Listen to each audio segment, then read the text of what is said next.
कुशीनगर उत्तर प्रदेश राज्य के हाटा तहसील के बहुचर्चित वारासतवाद व फैसला आज सार्वजनिक हुआ, जिसका संज्ञान उत्तर प्रदेश शासन ने लिया था और निर्देश दिया था कि 28 साल पुराने मुकदमे का निस्तारण गुण दोष के आधार पर यथाशीघ्र कर दिया जाए।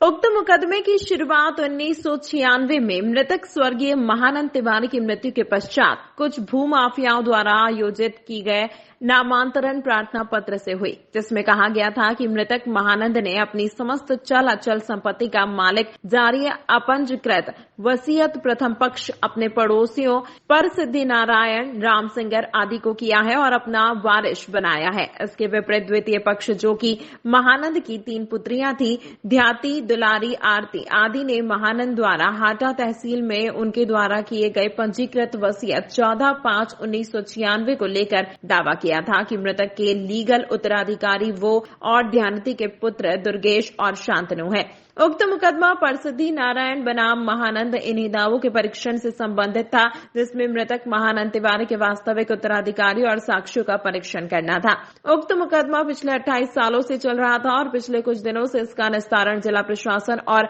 हाटा तहसील प्रशासन के लिए चुनौती जैसा बन गया था। आए दिन वकीलों के कार्य बहिष्कार और न्यायिक विवेक शून्यता का प्रतीक बन चुका था। पीड़ितों ने उक्त मामलों को मीडिया शासन के समक्ष कई बार उठाया था, जिसके फलस्वरूप शासन के संज्ञान लेने के बाद तहसील प्रशासन सक्रिय हुआ, जिसके उपरांत तहसीलदार अदालत द्वारा पंजीकृत वसीयतनामे के साक्ष्य हेतु लगातार अवसर दिए जाते रहे, लेकिन परसिद्धि नारायण, नागेंद्र आदि ने साक्ष्य पूर्ण नहीं किया, केवल पक्ष का बयान कराया। दोनों पक्षों के विद्वान अधिवक्ताओं ने द्वारा प्रस्तुत लिखित बहस और भौतिक अभिलेखीय साक्ष्यों की जांच के उपरांत तहसीलदार महोदय हाटा द्वारा दिनांक 21/10/2024 के आदेश में निर्णय देते हुए मृतक महानंद तिवारी द्वारा लिखे गए पंजीकृत वसीयत 14/5/1996 को सिद्ध मान लिया गया और आदेश जारी कर मृतक महानंद के वास्तविक उत्तराधिकारी उनकी 2 पुत्रियों ध्याति और दुलारी और पौत्रों शांतनु और दुर्गेश को घोषित कर दिया गया। आज जब ये फैसला सार्वजनिक हुआ,